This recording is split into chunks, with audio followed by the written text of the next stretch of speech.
Here's the thing I see and have seen for 10 years as a tutor and teacher. These kids that are identified as struggling, they're not struggling academically. Usually, they're perfectly capable of learning. And yes, you do need to take them outside of the chaos of a classroom, but that's not the only key. Because schools do pull them out for special sessions, but that's not the whole thing. They need connection and attachment, and they need someone to believe in them, not just, okay, here's your special class that we have arranged for you because you're slow. I mean, the mindset's there. Whether or not the teacher's very sweet and says, oh, I know you can do it. There has to be real connection. And kids know it, just like animals and children always know. And I'm not a miracle worker by any means, but my students do excel because I can give that to them. There have been a few that if I feel I can't connect, I'm not even going to take them on. Or if I take them on thinking, let's see, within 2 or 3, I will know if it's not going to work because of whatever. Not everybody gets along. It's like speed dating. I date my little students and see if we're going to be a match or not. And what they need is someone, like I said, to believe in them and to connect with them and to help them believe in themselves. Because what happens by the time a school identifies them as struggling is they've already felt shame and felt like they can't and been told that they haven't and that they aren't. And that takes a toll. I just had a boy, he's in 7th grade on Sunday, and he's like, well, I forget things.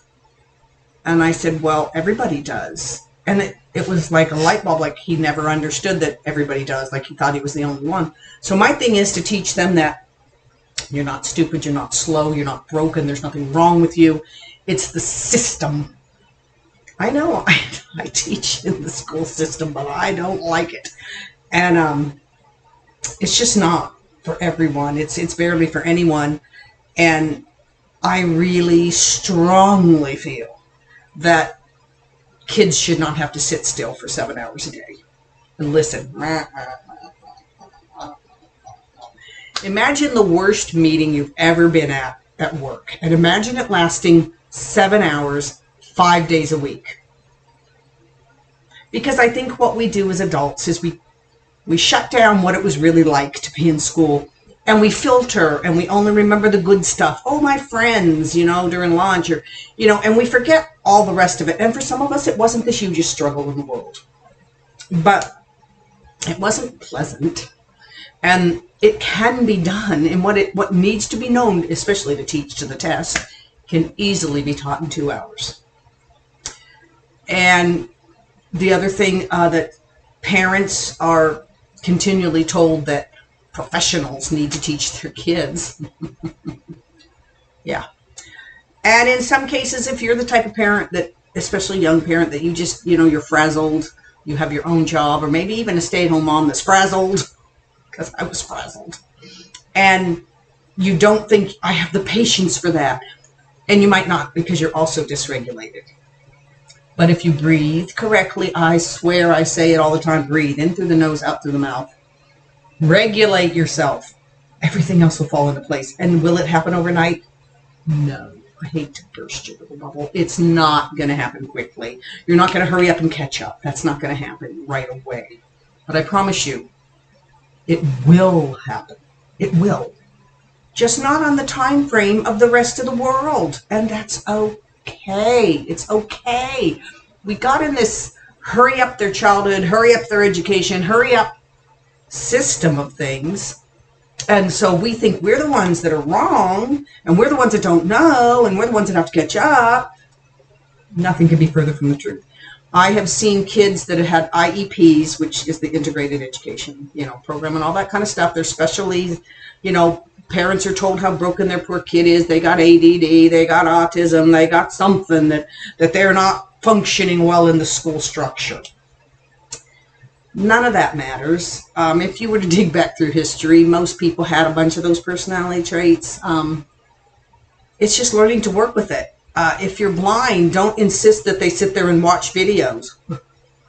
You know, it is, when you break it down to its simplest form, that's what it is. If a child, especially boys, which are, 5 to 1 told that they have ADD and all these things, is told to sit, and every fiber of his being wants to run and explore, you're going to have a problem. Then when he's told that his feelings are wrong, that he should want to sit there, that he needs to sit there, now you're starting to build the case inside his head for how he's not doing things right. And it all just builds on itself. It just builds on itself. And then the next thing you know, parents are being called and they're being told how bad and wrong and awful their kid is. And the parents are freaking out because these are authority figures and it's probably triggering all their past. Or you get the opposite. I'm going to fight for my kid no matter what because nobody fought for me. Either one is not balanced. The balance is that the school system is not a good place for kids, but it's what we have. So people put up with it. Oh, and before you think that, oh, well, if I go to private school, it's going to be better. Not by much. Not by much.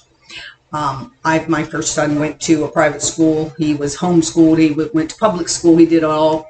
My other two, my next two, they went to some private, schools in the beginning, and then I homeschooled. I never put them through the public school system. But I work in the public school system, and I can tell you what it's like. And sure, it looks like 90% of them are fine. But those are just kids that know how to mask really well and know how to keep their noses clean and not say anything. And if you ask them how they're doing, it's fine. It's always fine. But if you scratch the surface, nobody likes to sit there for 7-8 hours a day. Nobody wants to put up with the different personality types at such a young age, bickering for position. No, it's not fun. And another surprise is for the, bless their hearts, the parents that, still think teaching is a, wonderful profession and they have great respect for me and all that. I hate to burst their bubble that there are some awful teachers. There are some that have personal grudges. There are some that'll sit there and pick on your child and allow others to do that. It's people. It's people. And I can't stress enough that if you can, just take it slowly and find another way. There are so many other ways. So many other ways. There are now what they call pods, where a bunch of families get together and they hire one teacher. And just like the old-fashioned schoolroom, where there used to be all different levels, which, by the way, science has proven is a great way for kids to learn. And the older kids help the younger kids, which gives them good skills, and they can become teachers themselves or figure out the fact that they can explain things to others. Very good skill. And the younger ones learn from the older ones, and they mix and they match, and it's a great dynamic. So that's an option before you go the private school route, which costs infinitely more and is basically just based on the public school system, only you pay for it. And the idea is that it's supposed to be a lot better, and they're supposed to be learning a lot more. No. The tests are the tests, no matter where you go. ACT, SAT tests and stuff are not going to change because you went to a private school. And those are based on what a junior or senior in high school should know, the SATs, and then they don't go much higher than Algebra 2 and Geometry. You might have 4 questions on trigonometry, the very basic level of it. It's going to have ELA, which is English Language Arts. They're going to have to know how to read and understand what they read. They're going to have to know the nuts and bolts, like, would this word fit better? What does that word mean? Those are the basics. Science is optional, because the umbrella of science is huge. You've got space science, oceanography, you've got land, you've got animals, you've got, everything. They can't cover everything, and every school district is different. So that one's optional, and you can find out what's on it.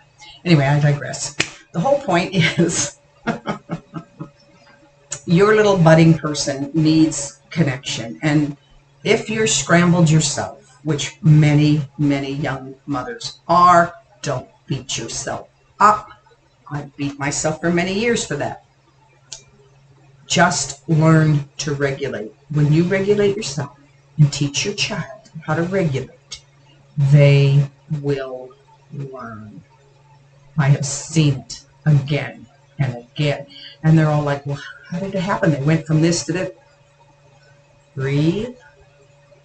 Flip those scripts in your head. I can't, I'm broken, blah, blah, blah, blah. And that, you know what? I can. Maybe the system is wrong. I can. Maybe not in that way, but I can. That's the key. That is the biggest key. So I hope if I've imparted anything, that there's nothing wrong with you. There's nothing wrong with your child. If you're short-tempered, there's nothing wrong with you. I was short-tempered. I regret it mightily because I was not regulated. There's nothing wrong with your child. They just don't learn within that system, and they shouldn't because bodies were meant to move and not sit. Find a way, and the first key is to calm down enough to be able to see other ways. Because what we do when we're under attack is we freeze, and when you're frozen, you can't even think of another way out. So it's there. Follow me. I hope to give you some more ideas.